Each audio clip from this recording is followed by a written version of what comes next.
ನ್ಯೂಸ್ಗೆ ಸ್ವಾಗತ. ನಾನು ಪ್ರೀತಿ ಹಡಪದ್. ಇದೀಗ ಹೆಡ್ಲೈನ್ಸ್. ಕುಡಿಯುವ ನೀರಿಗಾಗಿ ಗ್ರಾಮಸ್ಥರ ಪ್ರತಿಭಟನೆ, ಖಾಲಿ ಕೊಡ ಹಿಡಿದು ಪ್ರೊಟೆಸ್ಟ್, ಬೇಕೇ ಬೇಕು ನೀರು ಬೇಕು ಅಂತ ಘೋಷಣೆ. ಉರ್ದು ಮರಾಠಿ ಶಿಕ್ಷಕರ ನೇಮಕಾತಿಗೆ ಆಗ್ರಹ, ನೇಮಕಾತಿ ಕೋರಿ ಸಂಸದ ಸಾಗರ್ ಖಂಡ್ರೆ ಮನವಿ, ಶಿಕ್ಷಣ ಸಚಿವ ಮಧು ಬಂಗಾರಪ್ಪಗೆ ಮನವಿ ಪತ್ರ.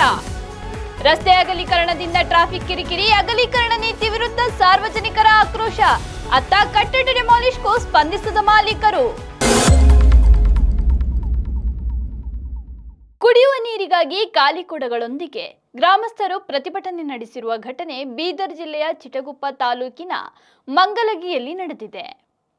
ಗ್ರಾಮದಲ್ಲಿ ತೀವ್ರ ಕುಡಿಯುವ ನೀರಿನ ಸಮಸ್ಯೆ ಎದುರಾಗಿದ್ದು, ನೀರು ಪೂರೈಕೆಯಾಗದೆ ಬೇಸತ್ತ ಗ್ರಾಮಸ್ಥರು ಗ್ರಾಮ ಪಂಚಾಯತ್ ಕಚೇರಿ ಎದುರು ಖಾಲಿ ಕೊಡಗಳನ್ನಿಟ್ಟು ಪ್ರತಿಭಟನೆ ನಡೆಸಿದ್ದಾರೆ. ಇನ್ನು ಈ ಬಗ್ಗೆ ಹಲವು ಬಾರಿ ಮನವಿ ಮಾಡಿದ್ರೂ ಸಮಸ್ಯೆ ಬಗೆಹರಿಸದಿರೋದಕ್ಕೆ ಪಂಚಾಯತ್ ಅಭಿವೃದ್ಧಿ ಅಧಿಕಾರಿ ವಿರುದ್ಧ ಗ್ರಾಮಸ್ಥರು ಆಕ್ರೋಶ ವ್ಯಕ್ತಪಡಿಸಿದ್ದಾರೆ.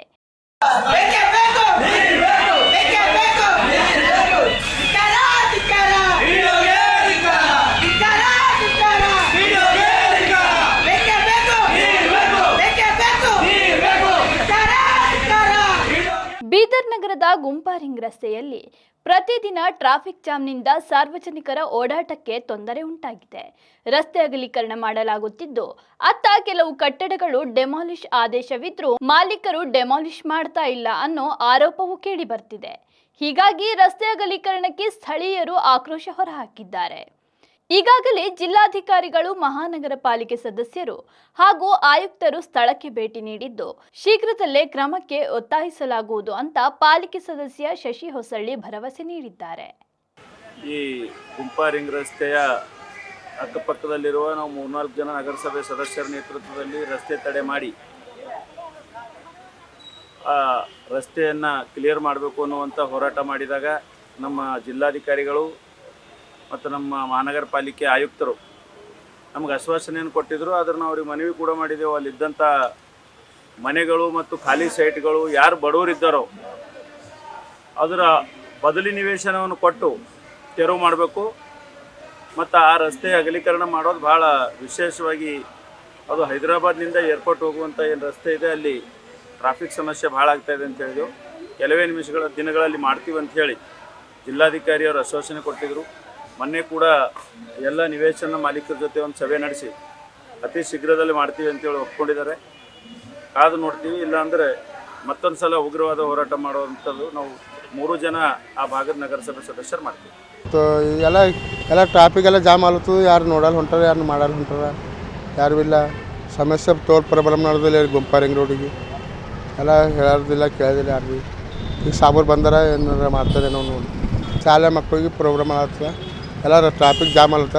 ಜರ ದಯವಿಟ್ಟು ಇಷ್ಟು ಜರ ಕೆಲಸ ಮಾಡಿದ್ರೆ ತೊಳ್ಳೆ ಒಳ್ಳೆಯದು ನಿಮ್ಮ ಉಪಕಾರ ಆಗ್ತದೆ. ಡೆಮಾಲಿಷನ್ ಸರ್ ಇಲ್ಲಿ ರಿಂಗ್ ರೋಡಿಗೆ ಮಕ್ಕಳು ಶಾಲೆಗಳು ಎಲ್ಲ ಬರ್ತಾವೆ, ಗಾಡಿಗಳು ಅದನ್ನೆಲ್ಲ ಟ್ರಾಫಿಕ್ ಜಾಮ್ ಆಲತ್ತ ಸರ್.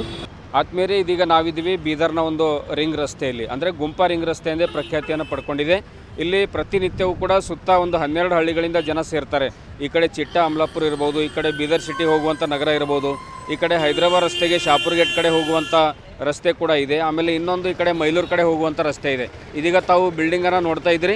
ಅದೇ ಒಂದು ಬಿಲ್ಡಿಂಗ್ ಡೆಮಾಲಿಷನ್ ಮಾಡಬೇಕು ಅನ್ನುವಂಥ ಉದ್ದೇಶದಿಂದ ಒಂದು ದಾಖಲಾತಿಯನ್ನು ಇಟ್ಕೊಂಡು ಬೀದರ್ ಜಿಲ್ಲಾಧಿಕಾರಿಗಳು, ಆಮೇಲೆ SP ಅವರು, ಆಮೇಲೆ ಮಹಾನಗರ ಪಾಲಿಕೆಯ ಆಯುಕ್ತರು, ಆಮೇಲೆ ಮಹಾನಗರ ಪಾಲಿಕೆ ಸದಸ್ಯರು ಎಲ್ಲರೂ ಕೂಡ ಬಂದು 6 ತಿಂಗಳಿಂದ ಕೂಡ ನೋಡ್ಕೊಂಡು ಹೋಗಿದ್ರು. ಆಮೇಲೆ ಕೆಲವೇ ದಿವಸಗಳ ಹಿಂದೆ, ಒಂದು 2 ತಿಂಗಳ ಹಿಂದೆನೂ ಕೂಡ ಅವರು ನೋಡ್ಕೊಂಡು ಹೋಗಿರುವಂಥದ್ದು. ಆದರೆ ಇವತ್ತಿಗೂ ಕೂಡ ನೋಟಿಸ್ ಕೊಟ್ಟರು ಕೂಡ ಈ ಒಂದು ಬಿಲ್ಡಿಂಗನ್ನು ಡೆಮಾಲಿಷ್ ಮಾಡ್ತಾ ಇಲ್ಲ. ಪ್ರತಿನಿತ್ಯವೂ ಕೂಡ ಶಾಲಾ ಮಕ್ಕಳಿಗೆ ಕರ್ಕೊಂಡು ಹೋಗ್ತಕ್ಕಂಥ ಆಟೋಗಳು ಬರ್ತವೆ, ಆಮೇಲೆ ಬಸ್ಗಳು ಬರ್ತವೆ, ಆಮೇಲೆ ದೊಡ್ಡ ದೊಡ್ಡ ಲಾರಿಗಳು ಬರ್ತವೆ. ಸುತ್ತ 12 ಹಳ್ಳಿಗಳಿಂದ ಸಾಕಷ್ಟು ಜನ ಬಂದು ಸೇರ್ತಾರೆ. ಇನ್ನು ಎಲ್ಲಕ್ಕಿಂತ ಹೆಚ್ಚಾಗಿ ಗುಂಪಾರಿಂಗ್ ರಸ್ತೆಯಲ್ಲಿ ಏನು ಅಂದರೆ, ಪ್ರತಿದಿನ ಬೆಳಿಗ್ಗೆ ಸಂದರ್ಭದಲ್ಲಿ ಒಂದು 100 ಜನ ಕಾರ್ಮಿಕರು, ಲೇಬರ್ಗಳು ಕೆಲಸಕ್ಕೆ ಹೋಗುವಂಥ ಸಂದರ್ಭದಲ್ಲಿ ಇದೇ ಒಂದು ಗುಂಪಾರಿಂಗ್ ರಸ್ತೆಯಲ್ಲಿ ಬಂದು ನಿಲ್ತಕ್ಕಂಥದ್ದನ್ನು ಎಲ್ಲರಿಗೂ ಕೂಡ ಒಂದು ಗೊತ್ತಿರತಕ್ಕಂಥ ಸಂಗತಿ. ಸೊ ಹಾಗಾಗಿ ಈ 3 ಕಡೆಗಳಲ್ಲಿ ಒಂದು ಡೆಮಾಲಿಷ್ ಆಗಿ ಒಳ್ಳೆ ರೀತಿಯಿಂದ ರೋಡ್ ವೈಡ್ ಆಗಿದೆ. ಆದರೆ ಈ ಗುಂಪಾದಿಂದ ರಿಂಗ್ ರಸ್ತೆಯಿಂದ ಮೈಲೂರು ಕಡೆ ಹೋಗುವಂಥ ಏನು ಬಿಲ್ಡಿಂಗ್ ಏನಿದೆ, ಇದೇ ಒಂದು ಬಿಲ್ಡಿಂಗ್ನಿಂದ ಒಂದು ಅರ್ಧ ಕಿಲೋಮೀಟರ್ ದೂರದಲ್ಲಿ ಯಾವುದೇ ಒಂದು ಬಿಲ್ಡಿಂಗ್ಗಳು ಡೆಮಾಲಿಷ್ ಆಗಿಲ್ಲ. ಇದರಿಂದ ಜನರಿಗೆ ಓಡಾಡಲಿಕ್ಕೆ ಸಾಕಷ್ಟು ತೊಂದರೆ ಆಗ್ತಾ ಇದೆ. ಬೇಗ ಡೆಮಾಲಿಷ್ ಆಗಬೇಕು ಅನ್ನುವಂಥದ್ದು ಸ್ಥಳೀಯರ ಒಂದು ಬಹುದಿನಗಳ ಒಂದು ಆಸೆ ಕೂಡ ಆಗಿದೆ, ಅಭಿಪ್ರಾಯ ಕೂಡ ಆಗಿರುವಂಥದ್ದು.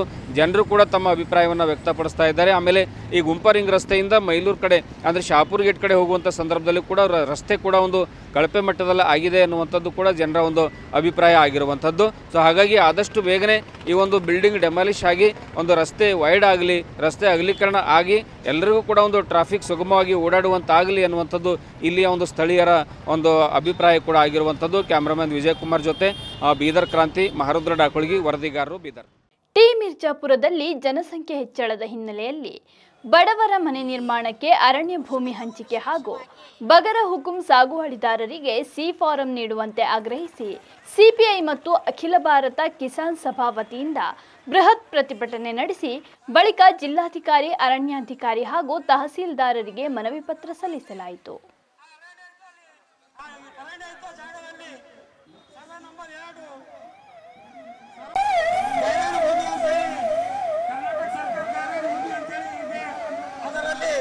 ಗಿಡಗಳನ್ನು ನೆಟ್ಟಿ ನಮ್ಮ ಗ್ರಾಮಸ್ಥರಿಗೆ ಅನ್ಯಾಯ ಮಾಡುತ್ತಿದ್ದಾರೆ ಮತ್ತು ಗ್ರಾಮ ಪಂಚಾಯತ್ನಿಂದ ಇದ್ದವರಿಗೆ ಮನೆಯನ್ನು ಕೊಡುವಂತ ಕೆಲಸ ಈ ಸರ್ಕಾರದಲ್ಲಿ ನಡೀತಾ ಇದೆ. ಅದರ ಸಲುವಾಗಿ ಮೊನ್ನೆ 14ಕ್ಕೆ ಟಿಪ್ಪಣಿಯನ್ನು ಬರೆದಿದ್ದಾರೆ. ಜಿ ಪರಮೇಶ್ವರು ಏನದಪ್ಪ ಅಂದ್ರೆ ಹಳ್ಳಿಯಲ್ಲಿ 30-40 ಫೀಟ್ ಜಾಗ ಕೊಟ್ಟು ಅವ್ರಿಗೆ ಮನೆ ಕಟ್ಟಿಸ್ಕೊಡ್ಬೇಕಂತ ಹೇಳಿ ಟಿಪ್ಪಣಿ ಮಾಡಿದ್ದಾರೆ. ಆ ಟಿಪ್ಪಣಿಯಲ್ಲಿ ನಗರದವರಿಗೆ 20-30 ಫೀಟ್ ಜಾಗ ಕೊಟ್ಟು ಮನೆ ಕೊಟ್ಟಿಸ್ಕೊಡ್ಬೇಕಂತೇಳಿ ಈ ಸರ್ಕಾರಕ್ಕೆ ನಾವು ಒತ್ತಡ ಹಾಕಲಿಕ್ಕೆ ನಾವು ಇಲ್ಲಿ ಗ್ರಾಮಸ್ಥರು ಎಲ್ಲರೂ ಜಮಾ ಆಗಿದ್ದೆವು. ಧನ್ಯವಾದ.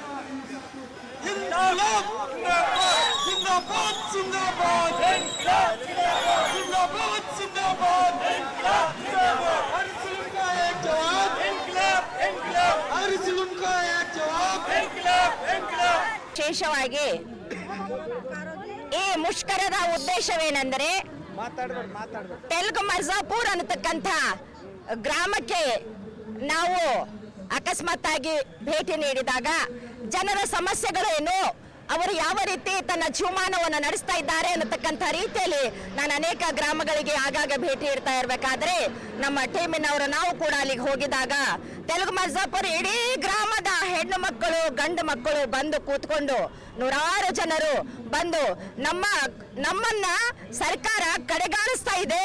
ಯಾಕೆಂತಂದ್ರೆ ನಮಗೆ ಇರಲಿಕ್ಕೆ ಮನೆಗಳಿಲ್ಲ, ನಾವು ಕೆಸರಿನಲ್ಲಿ ಮಳೆಯಲ್ಲಿ ನೆನೆದು ಹೋಗ್ತಾ ಇದ್ದೇವೆ, ನಮ್ಮ ಕುಟುಂಬಗಳು ಬೀದಿ ಪಾಲಾಗ್ತಾ ಇವೆ. ಅದಕ್ಕೋಸ್ಕರ ನಮಗೆ ಯಾರು ನಮ್ಮ ಊರಿಗೆ ಬಂದು ಕೇವಲ ಬಂದು ಎಲೆಕ್ಷನ್ ಇದ್ದಾಗ ಮಾತ್ರ ಓಟ್ಗಳನ್ನು ಮತಗಳನ್ನು ಪಡೆದುಕೊಂಡು ಹೋಗ್ತಾರೆ. ಆದರೆ ನಮಗಿರ್ಲಿಕ್ಕೆ ಮನೆ ಇಲ್ಲ. ನಾವು ಒಂದೇ ಕುಟುಂಬದವರು 20 ಜನ ಒಂದೇ ಮನೆಯಲ್ಲಿ ಒಂದೇ ರೂಮಿನಲ್ಲಿ ಅದು ಮಳೆ ಬಂದಾಗ ಸಂಪೂರ್ಣವಾಗಿ ಸೋರಿ ಬಚ್ಚಲಾಗ್ತದೆ. ನಮಗೆ ಅಡಿಗೆ ಮಾಡ್ಕೊಳ್ಳಿಕ್ಕೆ ನಮಗೆ ಆಗ್ತಾ ಇಲ್ಲ, ಉಪವಾಸ ಇರ್ತೇವೆ, ಮಳೆ ಯಾವಾಗ ನಿಂತು ಹೋಗುತ್ತದೆ ಯಾವಾಗ ನಾವು ಊಟ ಮಾಡ್ತೇವೆ ಅನ್ನತಕ್ಕಂಥ ರೀತಿಯಲ್ಲಿ ಆ ಜನರ ಗೋಳಾಟವನ್ನು ಕಣ್ಣೀರನ್ನು ಕೇಳಿದಾಗ ನಮಗೆ ಬಹಳ ನೋವಾಯಿತು. ಅದಕ್ಕೋಸ್ಕರ ತಕ್ಷಣವೇ ಮಾನ್ಯ ಉಸ್ತುವಾರಿ ಸಚಿವರು, ಮಾನ್ಯ DC ಮೇಡಮ್ ರವರು, ಅರಣ್ಯ ಇಲಾಖೆಯವರು ಕೂಡ ಇಲ್ಲಿ MLA MP ಗಳು ಪ್ರತಿಯೊಬ್ಬರು ಆ ಒಂದು ಮರ್ಜಾಪುರ ಗ್ರಾಮಕ್ಕೆ ಹೋಗಿ ಚಿಟಗುಪ್ಪ ತಾಲೂಕಿನ ಮನ್ನಖಿಳಿ ಗ್ರಾಮದ ಬಸ್ ನಿಲ್ದಾಣದ ನೂತನ ವಾಣಿಜ್ಯ ಮಳಿಗೆಗಳ ಮಾಲೀಕತ್ವದ ಕುರಿತು ಅರಣ್ಯ ಇಲಾಖೆ ಅಧಿಕಾರಿಗಳು ಮತ್ತು ವ್ಯಾಪಾರಿಗಳ ನಡುವೆ ತೀವ್ರ ವಾಗ್ವಾದ ನಡೆದಿದೆ. ಸರ್ವೆ ನಂಬರ್ 247ರಲ್ಲಿರುವ ಈ ಮಳಿಗೆಗಳಿಗೆ ವ್ಯಾಪಾರ ಮಾಡಲು ಅವಕಾಶ ನೀಡದಿದ್ದರೆ ಸರ್ಕಾರಿ ಆಸ್ಪತ್ರೆ ಹಾಗೂ ಬಸ್ ನಿಲ್ದಾಣ ಸೇರಿದಂತೆ ಎಲ್ಲ ಅತಿಕ್ರಮಣಗಳ ವಿರುದ್ಧ ಹೋರಾಟ ನಡೆಸುವುದಾಗಿ ಅಧಿಕಾರಿಗಳ ಸಮ್ಮುಖದಲ್ಲಿ ವ್ಯಾಪಾರಿಗಳು ಎಚ್ಚರಿಸಿದ್ದಾರೆ.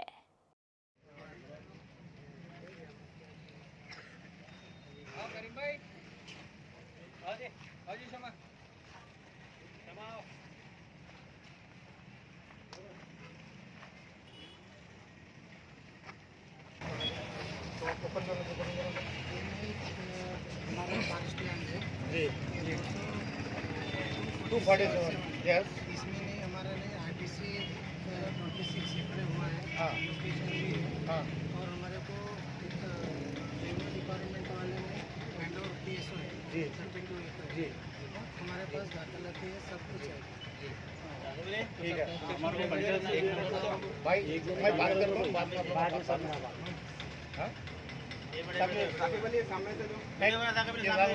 ये ग्राम पंचायत वाले क्या मालूम है, ये लोगों को ऑलरेडी बॉन्ड पे अग्रीमेंट करके देंगे सर। एमएलए का मैटर अलग, ऑफिशियली मैटर अलग। ग्राम पंचायत मन्ना के लिए एडमिनिस्ट्रेशन है, मन्ना के लिए जैसा कि डिस्ट्रिक्ट ऑफिस जैसा डिस्ट्रिक्ट के रहते ना, मन्ना के लिए ग्राम पंचायत है, मन्ना के लिए गाँव में है ऑलरेडी। अब ये क्या है, इनका जो मैटर है नहीं, इन्होंने क्या करना, ग्राम पंचायत में जाके रहना है कि तुम गरीबों को सताना गलत है।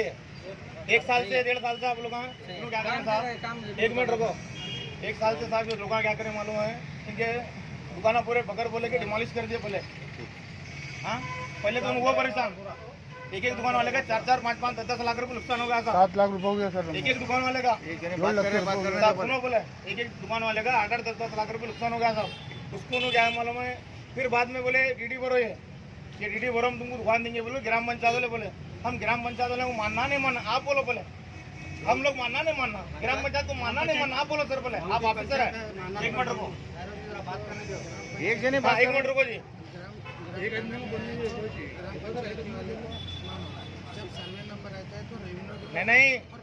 नहीं वो नहीं, यो आपका मैटर साइड में रखो सर। पहले हमारा बोलो, आप भी एक सार्वजनिक के हिसाब से बात करो, हम सार्वजनिक है, हम ये फॉरेस्ट लैंड है। हाँ साहब, आपका आप बता रहे ना, आप सुनो, हम ग्राम पंचायत की मानना है क्या नहीं मानना, तो बोलो। ले जी, 1 मिनट रुको भैया, तुम रुको, मैं बात करो ना, नहीं तुम बात करो।